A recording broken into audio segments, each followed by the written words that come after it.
여러분들 법 하면은 기분이 어떠세요? 들으면은 법 별로 이렇게 썩 기분이 좋진 않죠. 저는 어렸을 때 참 변호사분들, 재판관분들이 대단하다 생각했어요. 어떻게 그렇게 특히 대학에 들어가서 친구들이 법대에 들어가서 법을 공부하는데요, 굉장히 많은 케이스들을 보면서 어려운 법들, 법전들을 읽어가는데 와, 저거 어떻게 하나. 굉장히, 그리고 법하면 마음에 부담되지 않습니까? 이 거부감부터 들죠. 저만 그런가요? 딱 법을 하면은 우리가 기본적으로 어기고 싶다는 생각이 먼저 들지 않습니까? 아닌가요? 꼭 지키고 싶다. 네. 운동 경기를 보면은 운동 경기에 규칙이 있잖아요. 근데 운동 경기에 만약에 누가 규칙을 어기고 운동을 이겼다, 그럼 그것처럼 화나는 게 없어요. 그래서 옛날 같은, 지금은 비디오 판독 같은 게 되게 잘 돼 있어가지고 와, 어떻게 골이 들어갔는지 안 나간지를 이 비디오로 잡아서 판독해가지고, 그럼 정확하게 판독이 되니까 들어간 거지 다 인정을 하는 거예요. 근데 옛날 여러분들 아시다시피 그런 비디오 판독 같은 게 기술이 좀 떨어졌을 때는 그런 게 없으니까 그냥 심판이 보고 판단해서 골이다 아니다 결정하니까, 그러면 억울한 경우가 많이 있던 거죠. 억울한 경우가 많이 있고. 그래서 그리고 또 우리가 세상에 돌아가는 걸 봤을 때 누가 법을 어기고 큰 이득을 취하거나 법을 어기고 어떤 큰 성공 거뒀을 때 굉장히 화가 나지 않습니까? 저희가. 그래서 법이라는 게 굉장히 무겁고 어렵고 어떻게 보면 반감이 될 수 있는 반면에 법이 있음으로 말미암아서 굉장히 사회가 정의를 구현할 수 있고, 사회에 법이 필요하죠. 법이 없는 사회는 무질서하고 혼란에 빠져 있는 사회죠. 법이 어떻게 보면 굉장히 중요한 저희 절대적인 필요인데, 오늘 이 하나님께서 저에게 법을 주셨는데 그 율법, 특히 율법에 대해서 크리스찬으로서 어떻게 그 율법을 바라봐야 될지를 사도 바울이 설명을 하고 있습니다. 6장 말씀에 보면은 성화에 대해서, 그래서 우리가 더 이상 죄의 권세와 사망의 권세에 있지 않고 예수 그리스도로 말미암아 은혜의 권세, 하나님의 다스림 가운데 들어갔다. 그거를 우리가 의로 살고 하나님으로 살아가는 것이 성화의 과정이다.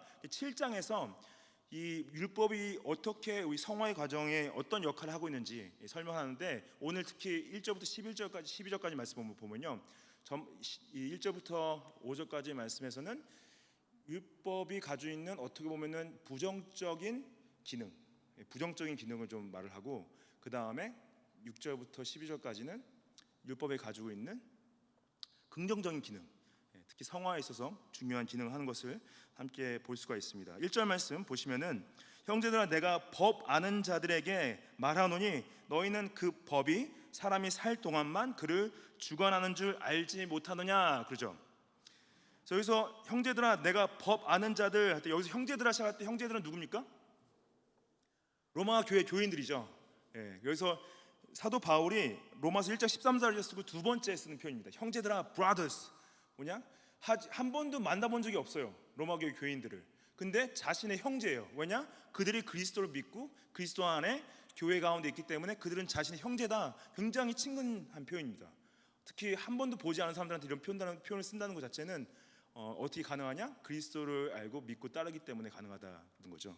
형제들아 내가 법 아는 자들에게 말한다. 여기서 법을 안다, to those who know the law 할 때, 여기서 이 법이 해석이 좀 갈리는 부분이, 이게 일반적인 법을 말하는 거냐 모세 율법을 말하는 거냐, 이 둘을 갈립니다. 왜냐하면은 물론 이 교회 사람들이 법을 말할 때 모세 율법을 다 알고 있었어요. 크리스찬인데 불구하고 유대인 크리스찬들은 당연히 알고, 헬라인 크리스찬들도 법을 말할 때 율법인 걸로 다 이해를 하고 있었죠, 모세 율법 특히. 근데 여기서는 이 법에 있어서는 저희가 이 전체 맥락을 봤을 때 1절부터 3절을 특히 봤을 때 법을 안다는 것은 일반적인 상식적인 법을 표현하는 것을 볼 수가 있습니다. 일반적인 상식적인 법. 그래서 그냥 모세율법을 말한다기보다는 그냥 우리가 가지고 있는 사회적 기준, 사회법, 나라법, 그런 일반적인 법을 생각하는 것으로 볼 수 있는데요, 그 법이 사람이 살 동안만 그를 주관한다. 그래서 이 사람이 이 공동 번역에서는 이것을 법률이라고 이제 번역을 해놨는데, 법률이라고 번역했는데, 사람이 살 동안만 그 법이 적용된다는 건 뭐냐? 결국에는 사람이 죽으면은 그 법이 적용될 필요가 없다는 거예요. 더 이상 살아있는 동안에만, 여러분들이 이제 호주에 사시는데 호주에 살 동안만 호주법이 적용이 되는 거예요. 근데 누가 큰 죽을 죄를 범했어. 그 죽을 죄를 범한 사람이 죄값을 치르지 않고 그냥 죽었어요. 그럼 더 이상 죄값을 치르게 할 수가 없어. 더 이상 생명이 없기 때문에.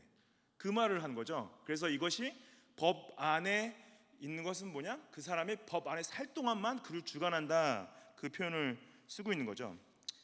이거를 이제 일반적인 법으로 이해를 하면서 2절 말씀 보셨을 때, 남편 있는 여인이 그 남편 생전에는 법으로 그에게 매인 바 되나 만일 그 남편이 죽으면 남편의 법에서 벗어난다.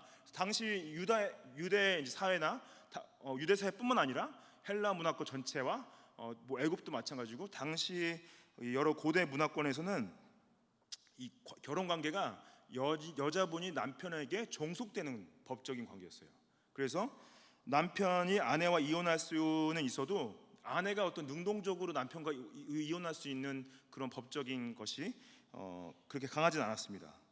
결국 이 말은 뭐냐면은 아내로서의 법적 책임과 의무를 이행해야 되지 않냐 이 얘기를 하는 거죠. 그래서 근데 남편의 법이라는 무엇이냐? 남편의 법이라는 남편과 같이 살 동안만 남편에게 그러한 법적인 책임을 져야 되지, 남편이 죽고 난 이후에는 더 이상 남편을 향한 법적 책임을 질 필요가 없다. 그 얘기를 하는 거죠. 다 일반적인 법을 얘기하는 거예요. 이것은 이스라엘뿐만 아니라 로마나 애굽이나 그 중동 사회가 전체가 다 이랬어요. 그러니까 남편이 죽으면 더 이상 남편에 대한 법적 책임을 질 필요가 없는 거죠. 3절 말씀에 그러므로 만일 그 남편 생전에 다른 남자에게 가면 음녀라. 그러나 만일 남편이 죽으면 그 법에서 자유롭게 되나니 다른 남자에게 갈지라도 음녀가 되지 않는다. 여기서 당연히 그렇죠. 결혼 관계 가운데서 이거는 물론 유대 사회에 있어서는 유대인들한테는 7계명이 있었기 때문에 간음하면은 이제 죽임을 당했죠. 근데 간음하지 않고, 간음하는 것 자체가 유대법뿐만 아니라 모든 세상법 자체가 남편에게 법적인 책임을 지는 아내가 다른 남자와 관계를 맺는다. 그거는 이제 간음죄를, 간통죄를 범한 거죠. 그것은 이 모든 사회에 동일하게 적용되는 법이라는 거죠. 남편도 마찬가지죠. 남편도 아내가 있음에도 불구하고 다른 여인과 어떠한 관계를 맺었다. 그럼 또 그 남편도 마찬가지로 간음한 남편, 간통한 남편인 거죠. 근데 뭐냐? 남편이 죽으면은 새로운 관계를 맺을 수 있다는 거죠. 당연히 남편이 죽었으면은 더 이상 법적 책임을 질 필요가 없기 때문에 자유롭게 되니까 다른 남자랑 새로운 관계를 맺어도 음녀가 되지 않는다, 가늠한 사람이 되지 않는다. 그거는 당연한 모든 나라에서 적용되는 법인 거죠. 근데 여기 보면은 이것이 여러분들 2절 3절 말씀 봤을 때 이걸 가지고 이걸 오버 인터프리테이션이라고 하는데 너무 과하게 해석해서 결혼 관계를 가르치는 걸까요? 아니면 법에 대한 원리를 가르치려는 걸까요? 만약에 결혼 관계를 가르치는 말씀이었으면은 여러분들 아내분들은 다 남편분이 죽기를 바라야 됩니다. 왜냐하면은 자유롭게 되기 위해서. 그렇죠. 이게 잘 보십시오 말씀을. 남편분이 당연히 죽기 원치 않으시죠. 그렇죠? 남편분이 죽기 원하시는 분이 계세요? 뭐 그럴 수 있죠. 근데 그거를 가르치는 게 아니라는 거예요. 그 율법의 원리를 가르치기 위해서 이 예를 드는 거지, 이거를 결혼의 원리로 적용해서 내 남편이 더 이상 마음에 안 드니까 이제 빨리 죽었으면 좋겠다, 그 생각을 하라는 게 아니라는 거죠. Not about the marriage, it's about the law. 그래서 결혼에 적용하라. 그래서 오버 인터프리테이션이란 그 과해석, 이게 비유로 율법을 설명해서 2절 3절을 바울이 얘기했는데 이거를 결혼에 적용한다면은 모든 아내분들이 남편이 빨리 죽길 바라야 되는 겁니다. 그러면 안 되는 거죠. 4절 말씀 보시면은 그러므로 내 형제들아 너희도 그리스도의 몸으로 말미암아 율법에 대하여 죽임을 당했다. 이는 다르니 곧 죽은 자 가운데 살아나신 이에게 가서 우리가 하나님을 위하여 열매를 맺게 한다. 이 부부관계 비유를 들면서 사도 바울이 이제 이게 어떻게 크리스찬들에게 적용이 되냐?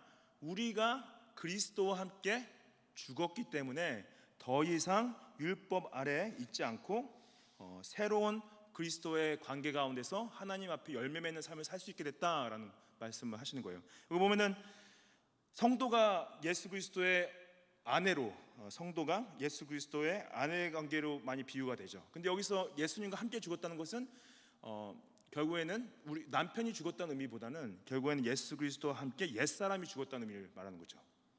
우리 옛사람이 죽으면서 더 이상 율법의 권세 아래서 어떤 죄와 사망의 율법을 통한 죄와 사망의 권세 가운데 있는 것이 아니라 그리스도와 새로운 관계를 맺을 수 있게 됐다 말씀을 하시는 거죠. 그래서 이는 다르니 곧 죽은 자 가운데서 살아나신 이에게 가는 것이다. 그래서 전 남편인 율법에 대해서 우리가 자유하게 되어지고 새 남편인 그리스도와 함께 새로운 혼인 관계 가운데 들어가는 것이다 말하는 거죠. 이 목적이 뭐냐? 예수님께서 우리가 예수님과 함께 죽고 함께 살아나서 우리 남편이 율법에서 예수님으로 바뀐 이 목적은 하나님을 위하여 열매 맺게 하려 함이라 그래요. 여기서 열매 맺는다는 표현 자체는 성경적으로 봤을 때는 남녀가 결혼해서 결실을 맺는 것, 결국 자녀를 낳는 걸 얘기하는데, 여기서 말하는 하나님을 위하여 열매를 맺는다, 우리가 예수님을 나의 남편 삼아서 그분과 새 언약 가운데서 새 관계 가운데서 맺는 열매는 뭡니까? 첫 번째로는 영생이에요. 영생의 열매. 영생의 열매를 특히 주님이 재림시에 받을 영생의 약속. 그리고 두 번째로 말하는 부분은 뭘로 볼 수 있냐면은 성령의 9가지 열매로 볼 수 있습니다. 우리가 예수님을 나의 남편 삼고 열매 맺는 삶은 무엇이냐? 성령의 9가지 열매. 성령의 9가지 열매는 인격적인 부분들이죠. 성령의 말, 그래서 우리의 인격이 변화되어지는 것. 이걸 왜 하냐? 하나님을 위해서 한다는 거예요. For God. 나를 위해서 하는 것이 아니라 하나님을 위해서 한다. 결국에는 하나님께서 영광을 받으시는데, 하나님이 영광을 위해서 하는데 우리가 그 영생을 받는 영생 열매와 또한 성령의 열매를 맺어 나갈 때 하나님께 영광이 돌리는 삶을 살 수 있다. 이거 결국 성도의 성화되는 과정, 이것이 우리의 관계가 율법으로부터 자유화되어지고 그리스도와 함께 성화되어 가지는 모습이죠. 그래서 사도 바울이 로마 교회 교인들의 변화된 모습을 봐서 하나님께 감사드린 것이 바로 이러한 이유 때문이었던 거죠. 5절 말씀에 우리가 육신에 있을 때에는 율법으로 말미암는 죄의 정욕이 우리 지체 중에 역사하여 우리로 사망을 위하여 열매를 맺게 했다. 그래서 육신에 있을 때, 이 육신이라는 헬라어가 삭스라는 단어인데요. 이 삭스라는 단어, 육신에 있을 때는 뭐냐면은 물론 인간의 육신, 육체, 몸 이걸 말하겠지만은 그 육신에 있을 때는 뭐냐면은 죄의 권세 밑에 있을 때를 말합니다. 그래서 죄의 권세 아래 종로로 됐을 때를 육신에 있을 때라고 표현한 거죠. 죄성에 의해 지배당할 때 율법으로 말미암아 죄의 정욕이 우리 지체에 역사했다. 그래서 율법으로 말미암아 our sinful passions aroused by the law. 여기서 우리의 죄의 정욕, 우리의 죄성이 일어났는데, 우리 죄성이 일어나는 건 뭐냐면은 율법으로 말미암아 그랬죠. 근데 율법이 원인이 아니에요. 우리의 죄성이 원인인 거예요. 근데 왜 여기서 율법으로 말미암아, 그러면 율법으로 말미암아라는 표현 자체가 율법 자체가 우리를 죄를 범하게 한 것 같잖아요. 근데 그런 표현이 아니라 우리의 죄의 정욕이 율법을 바라봤을 때 아, 저게 율법이야? 그럼 나는 죄를 범하지 말아야지 그래야 되는데, 우리 죄의 정욕이 뭐냐면은 저게 율법이야? 그럼 범해야지 그러는 거예요. 제가 아까 말씀을 처음 시작할 때 법을 생각하면은 어기고 싶은 마음이 든다, 그런 청개구리와 같은, 이게 맞고 틀린 걸 알았는데 일부러 틀리고 싶은, 옳고 그름을 아는데 일부러 그르고 싶은 저희 죄성이 가지고 있는 죄의 정욕은 뭐냐? 율법으로 말미암아 죄의 정욕이 우리 지체 중에 역사한다. 이것은 그 율법을 봤을 때 우리 죄성은 더 우리를 죄를 범하게 만드는,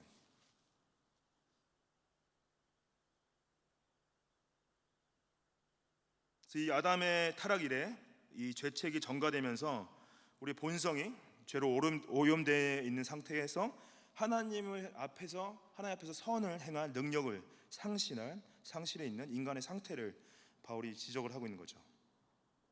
여기서 우리의 지체 중에 역사한다. 여기서 we were at work in our members. members 할 때 제가 이제 지난주에도 설명드렸지만 이 members가 뭐라고 말씀드렸죠? 당연히 이제 사지, 팔다리를 말하는 것뿐만 아니라 우리 전인격을 말한다고 제가 설명을 드렸죠. 그래서 우리의 말하는 거라든지 행동하는 거라든지 생각하는 거라든지 우리가 가지고 있는 감정이라든지 생각이라든지 모든 것들, 이거 전인격적 적인격적 것들이 이 우리 지체적인 역사한다는 건 뭐냐, 죄 정욕이 율법을 바라봤을 때 저걸 범하지 말아야지 하는 것이 아니라 저걸 어겨야지 하는 마음에서 우리가 우리의 말과 생각과 행동을 통해서 하나님을 거스르는 이 우리 전인격이 죄의 도구화된 것을 표현하고 있는 거죠. 그래서 사망을 위하여 열매를 맺게 했다. 그래서 6장 23절에는 죄의 삭시 사망이다 이런 표현을 썼죠. 사망을 위해 열매를 맺게 했다. 우리 지체 중에 죄의 정욕이 역사하여서 결국에는 그 죄를 범하는 가운데서 그 결국 결과는 무엇이냐? 사망, 심판. 그것이 죄의 종로로 탄 자들의 대가라는 거죠. 6절에서 이제는 우리가 얼매였던 것에 대하여 죽었으므로 율법에서 벗어났으니, 그러죠. 여기서 이제는이라고 한국말로 번역됐지만 영어로 보시면 but now, 그러나 이제는이죠. 그러나 이제는 우리가 육신에 있을 때에는 이제 대조되는 거죠. 우리가 육신에 있을 때에는 죄의 정욕을 따라갔지만은 지금 이제는 율법으로부터 벗어났기 때문에, 율법에 대해서 우리가 죽었기 때문에 우리가 영의 새로운 것으로 섬길 수 있게 됐다 말씀하시죠. 영의 새로운 것, 율법으로부터 자유하게 된 성도가 새 남편인 그리스도와 함께 살아가는 것은 성령의 새롭게 하시는 것을 경험하는 것이다. 성령께서 우리를 새로운 것으로 섬기게 하신다. We serve in the new way of the Spirit. New way of the Spirit. 성령으로 섬긴다는 것은 더 이상 율법의 권세에 있는 것이 아니라 우리의 의지와 우리 전 인격이 순종의 도구로 사용되어지는 거죠. 새로운 방법으로 섬긴다는 거예요. 여기서 비교가 되죠. 율법 조문에 묶은 것으로 아니할지니라. 여기서 이 영의 새로운 것을 헬라어로 뉴마라고 표현되어 있고요. 율법의 조문에 묶인 것은 그레마 이렇게 써 있습니다. 그래서 그레마로 하는 것이 아니라 뉴마로 섬긴다 이런 표현을 써요. 그래서 우리가 성령의 새로운 것으로 섬기게 된다. 하나님께서 성령으로 섬기는 것은 우리가 그 가운데 진정한 성령 열매들이 있다는 거죠. 기쁨이 있고 겸손이 있고 사랑이 있고 오래 참음이 있고 온유함이 있고 그 안에 진정한 선이 있다는, 성령으로 인도하시는 것이, 섬기는 것이 결국에는 우리가 하나님을 따라가고 그분의 뜻에 순종하는 데 있어서 그 우리 마음의 진정한 변화와 우리 인격의 변화가 함께 동반한다는 것을 말씀하고 계십니다. 이 1절부터 6절까지의 율법에 대해, 이제 5절까지에 있어서 이제 율법의 어떻게 보면은 부정적인 기능을 설명하고, 이제 6절부터 나오는 것은 이 율법의 긍정적인 기능이라고 볼 수 있는데요. 율법의 긍정적인 기능, 물론 여기서 보면은 율법에서 벗어났기 때문에 무슨 율법의 긍정적인 기능이 있냐 볼 수 있지만은 지금 이제 말씀을 통해서 어떠한 긍정적인 기능을 말씀하시는지 함께 봤으면 좋겠습니다. 7절 말씀에 그런즉 우리가 무슨 말을 하리요? 율법이 죄냐? 그럴 수 없다. 그러죠. What then shall we say? That the law is sin? By no means. 율법이 어떻게 죄냐? 율법이 죄가 아니다라는 거죠. 왜냐, 내가 죄를 알지 못하였으니 곧 율법이 탐내지 말라 하지 아니하였더라면 내가 탐심을 알지 못했다라는 거죠. 바울이 자신에게 질문하고 자신에게 대답을 하고 있는데, 율법이 죄냐? 그럴 수 없다. 왜냐하면 죄를 통해서 내가 내 죄를 알았다는 거예요. 율법을 통해서 내 죄를 알았다. 특별히 여기서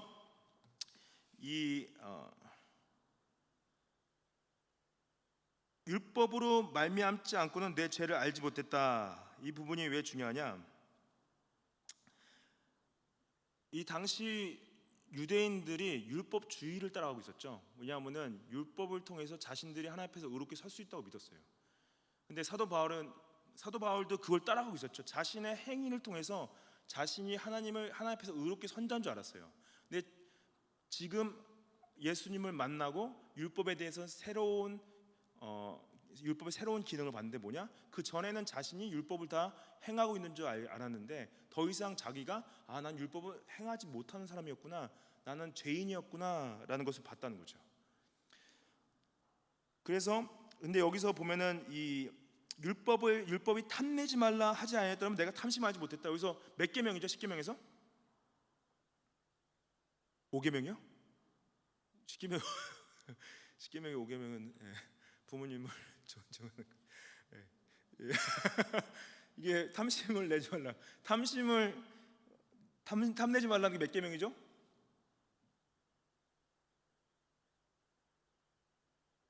10계명이죠. 10번째 계명이죠. 다들 너무 당황하시네요. 탐내지 말라라는 게 10계명인데 여러분들 왜 그 많은 법 중에 사도 바울이 굳이 10계명을 얘기를 했을까요? 몇 가지 이제 이유를 좀 생각해 볼 수가 있는데 어떤 학자는 10계명에서 마지막 계명인 탐내지 말라는 10번째 계명이 10계명 전체를 요약한다고 보는 분도 계십니다. 결국에는 탐낸다는 건 뭐예요? 특히 예수님께서 하나님과 돈을 함께 섬길 수 없다 하실 때 뭐냐면은 결국 돈이 우상이라는 거지 아닙니까? 탐낸다는 건 결국 내가 하나님보다 다른 걸 탐낸다면은 그게 우상 숭배를 한 거죠. 또 내가 다른 여자를 탐내면은 그거는 간음한 거잖아요. 내가 다른 사람의 물질을 탐내면은 그거는 도둑질을 한 거고.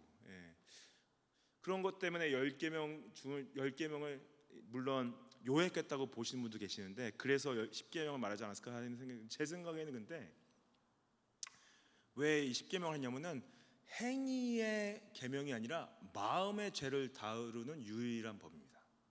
제가 보기에는 그래서 10계명을 말한 것 같아요.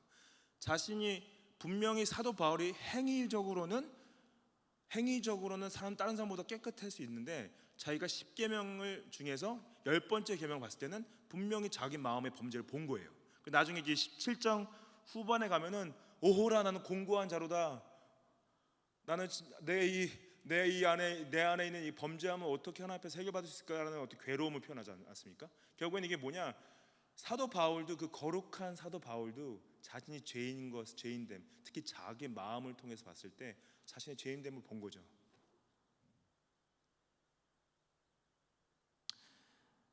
그래서 10번째 계명을 말한 게 아닌가 그렇게 생각을 합니다. 근데 뭐예요? 그 10계명에서 10번째 계명이 탐심을 말하지 않았다면 나는 내가 탐심을 알지 못했을 것이다. 그래서 율법이 중요한 거죠. 율법이 자신의 죄인됨을 알게 했다라는 것이죠. 8절 말씀에 그러나 죄가 기회를 타서 계명으로 말미암아 내 속에서 온갖 탐심을 이루었나니 이는 율법이 없으면 죄가 죽은 것이다. 죄가 기회를 탔다. 이 죄를 의인화한 건데요. 여기서 기회를 원래 이 헬라 원어로 보면은 군사용어로 활동의 근거지를 말합니다. 활동의 근거지. 이제 어떻게 보면 마음의 활동의 근거지를 얘기한 거죠. 죄가 기회를 타서 계명으로 말미암아 내 속에 온갖 탐심을 이루었다. 이거는 아까 제가 설명드렸듯이 율법을 봤을 때 탐내지 말라 하면은 내가 탐내지 말아야지 라는 생각이 들었는데 죄성이 살아있으니까요 탐내지 말라는 걸 내가 알매도 불구하고 탐내고 있는 거예요.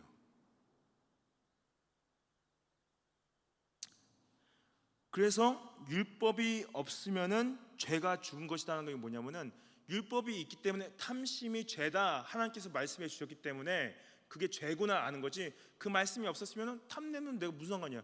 내가 탐내건 말건 아는 사람이 아무도 없잖아요. 여러분들 제가 아무리 탐내도 여러분이 제가 탐낸지 아시겠어요? 물론 제가 보일 수도 있죠 그렇게. 근데 하나님은 아신다는 거죠. 하나님은 아신다는 거죠. 그래서 율법이 없으면 죄가 죽은 것이라는 건 뭐냐? 율법이 있기 때문에 우리가 죄가 죄됨을 안다라는 거죠.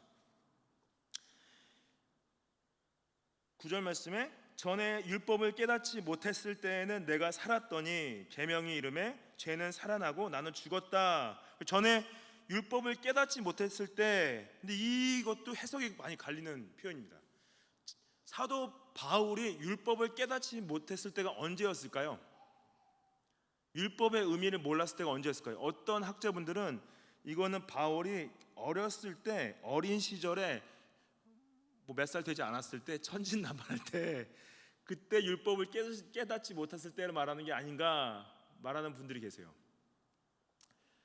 근데 그렇게 말하기 쉽지가 않은 게 어렸을 때부터 가말리엘이라는 굉장히 유명한 선생님 밑에서 율법을 배워왔습니다. 굉장히 어렸을 때부터. 그래서 그때 율법을 깨닫지 못했다? 그렇게 보기가 쉽지 않아요.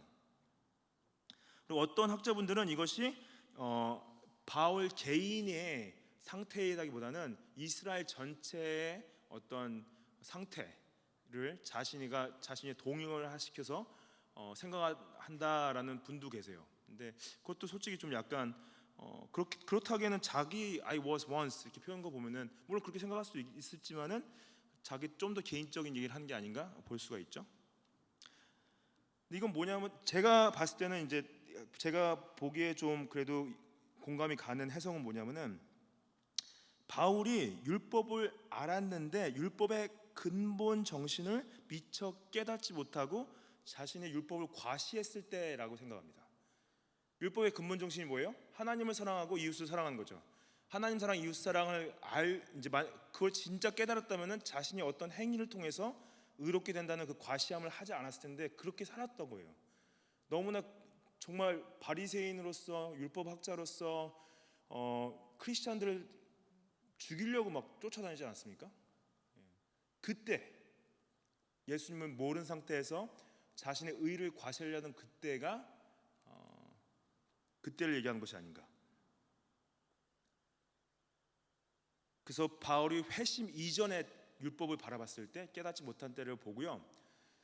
내가 그때 자신이 살았다는 것은 그것이 깨달지 못할 때 살아있던 것은 결국에는 죄에 대한 의식을 모르고 있었다는 것으로 봐야 됩니다.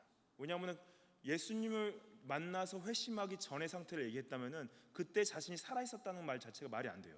그렇죠? 그때 자신이 살아 있었다는 표현을 쓰는 것은 뭐냐? 결국에는 그 율법에 대한 근본 정신을 깨닫지 못한 채 죄에 대한 의식을 못한 채 자신이 살아 있었다는 표현으로 보는 것이 맞지 않나 생각이 듭니다. 혹시 뭐 다르게 생각하시는 분들 계시면 나중에 저랑 같이 한번 생각을 한번 해보죠. 네. 다르게 생각할 수 있어요. 네. 계명이 이름에 죄는 살아나고 나는 죽었다. 계명이 이렇다가 When the commandment came, sin came alive, and I died 그래요. 이 표현을 잘 보시면은 이제 회심하고 나서 율법을 바라보니까 죄가 살아났다고 하는 거예요. 아, 이게 죄였구나. 내가 범죄하고 있었구나. 내가 행위를 통해서 나 자신을 의롭게 생각하는 것 자체가 범죄하고 있는 거였구나. 그 죄가 살아나고 자신을 죽었대요. 자신 죽은 건 뭡니까? 아, 내가 그때 율법을 알고 나니까 내가 영적으로 죽은 상태에 있었구나라는 걸 깨닫게 된 거죠. 하나님과 관계가 없었구나.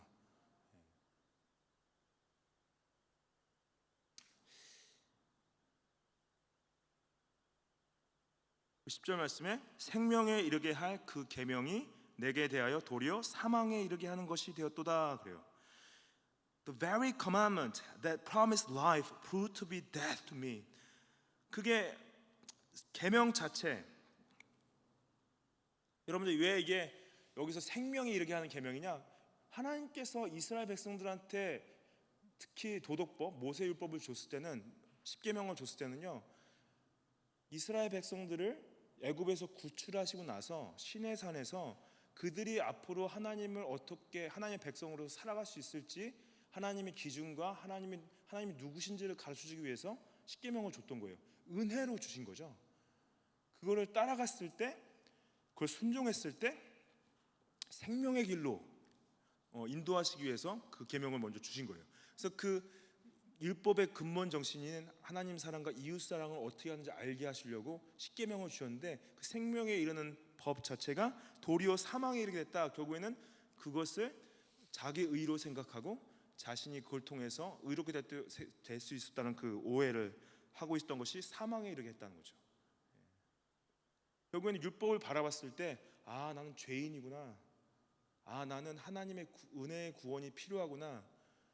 그거를 떠오르게 해야 되는데 아, 내가 이걸 지킴으로 말미암아 내가 하나님 앞에서 의롭게 될 수 있구나. 그것이 결국에는 사망으로 이르게 했다는 거죠.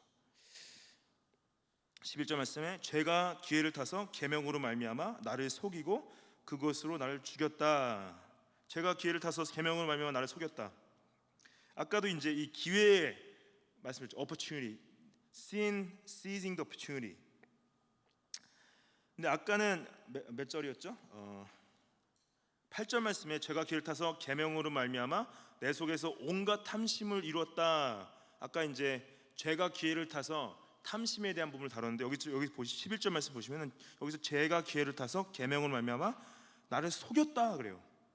그것으로 나를 죽였다라는 거죠. 이 말씀은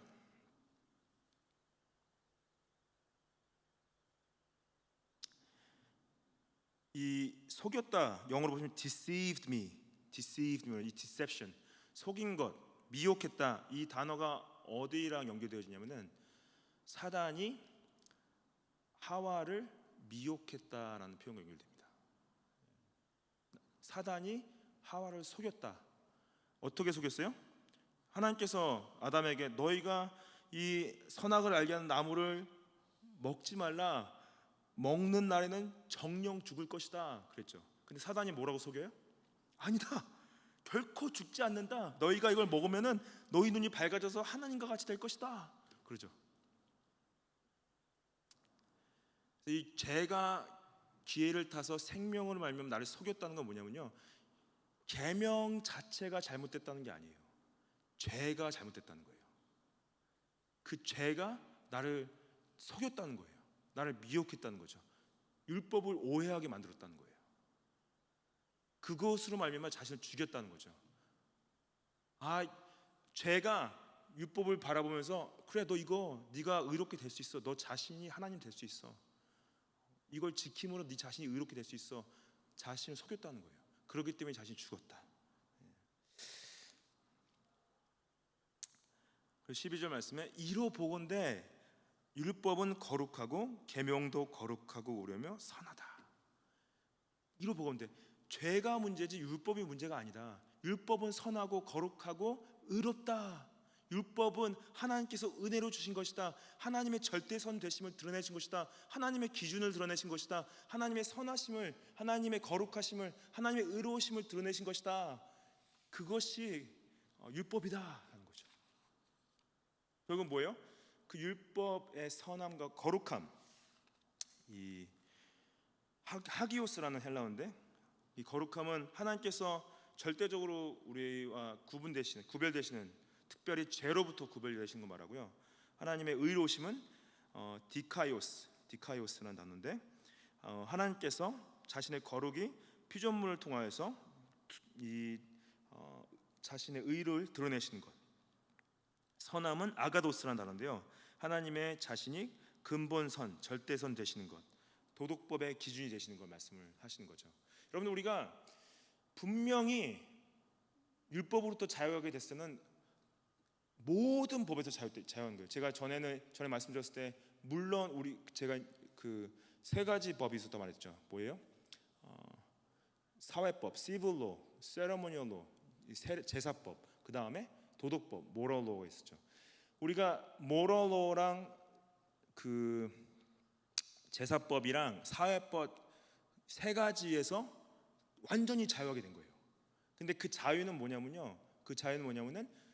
그 도덕법을 포함해서 그 모든 법으로부터 자유하게 된 것은 그 죄에 대한 죄책으로부터 자유하게 된 거고 그 책임을 예수 그리스도가 다 지셔가지고 우리는 더 이상 그 율법에 대한 책임을 질 필요가 없어요. 예수님께서 모든 책임을 다 지셨기 때문에 우리는 완전히 자유예요. 완전히 자유예요. 근데 왜 다 완전히 자유하게 됐는데 왜 도덕법에 대해서 다시 말하냐? 예수님께서 십자가의 죽으심으로 제사법에 대한 것은 완전히 이루셨어요. 그리고 사회법은 당시 이스라엘 백성들에게 적용되는 사회법이었어요. 근데 도덕법은 예수님께서 자신이 산상수훈과 사도 바울과 사도들의 가르침을 통해서 그것이 도덕법이 어떻게 복음의 눈으로 다시 재해석되어져서 순종되어질지를 가르치시는 거죠. 그게 우리의 율법을 바라볼 때 우리를 성화하게 만든다. 도덕법을 따라가는 것이. 분명히 우리는 그 죄에 대한 책임에 대한 분명히 자유함을 누리고 있지만은 동시에 우리는 예수 그리스도를 닮아감에 있어서 하나님께서 이스라엘에게 은혜로 주신 그 십계명, 그 도덕법을 순종하고 따라감으로 말미암아 예수 그리스도를 닮아가고 우리의 성화를 이루어갈 수 있다라고 예수님께서 가르치셨다는 거죠. 특별히 하나님을 사랑하고 이웃을 사랑하는 데 있어서. 어떤 분들은 그래요. 이 십계명 중에서 한 계명은 도덕법에 포함하지 않는다라는 주장하시는 분이 계십니다. 그게 어느 법인 줄 아세요? 네? 십계명 중에 한 계명은 도덕법에 포함되지 않는다고 주장하시는 분이 많으세요. 지사님 몇 번째 거? 네? 모르겠어요. 네 번째 계명은 도덕법에 포함이 안 돼 있다고 주장하시는 크리스천들이 굉장히 많습니다. 네 번째 계명은 뭐예요? 안식일을 거룩하게 지키는 거죠. 개혁 장로교단은 그거 개혁 장로교단 안에서도 그게 갈리는 분들이 계세요. 그거를 네 번째 계명을 도덕법에 포함 안 시키고 그 세러모니얼로 이 제사법에 포함한 생각하시는 분 계신데 저는 그렇게 생각하지 않습니다. 왜냐? 이 특별히 4계명은 창조 시에 하나님께서 창조 계명으로 주셨어요. 그리고 또 예수님께서 자신이 안식일의 주인이다 말씀하셨어요. 근데 그거를 왜 10계명에서 특별히 하나님께서 10계명 주셨을 때 왜 한 계명만 굳이 도덕법에서 빼시었을까라고 생각하시는 것 자체가 솔직히 제가 약간 용납하기 힘든. 그러니까 저는 그렇다고 안식일을 지키지 않으신 분들을 어떠한 정죄하지는 않습니다. 교회 다른 많은 일들 때문에 못 나올 수 있죠. 근데 저희가 분명히 가르치는 것은 안식일을 거룩하게 지키는 것은 도덕법에 포함되어 있는 잘잘못을 따져야 될 부분이다라는 거예요.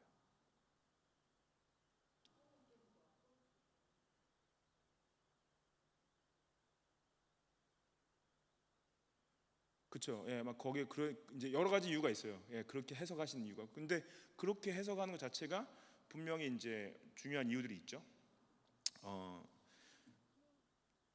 근데 어찌됐든 그 4계명에 넣었을 때는 자세하게 설명하셨을 때는 그것이 어떠한 다른 제사법의 다른 부분들 그걸 연결시켜서 법을 주셨다기보다는 어떤 창조적 리듬에 있어서 하나님께서 6일간 창조하시고 하루 안식하셨던 그 부분을 연결시켜서 봐야 되는 거죠.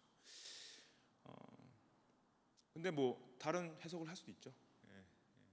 저희는 이제 저희가 율법을 바라봤을 때 뭐냐? 분명한 자유함이 있어야 돼요. 복음을 통한 자유함이 있어야 되고 동시에 우리가 하나님을 따라가고 하나님께 순종하는 데 있어서 우리가 이 율법을 하나님의 은혜로 바라보면서 순종해야 된다. 그것이 우리 성화의 과정이다라는 부분이죠.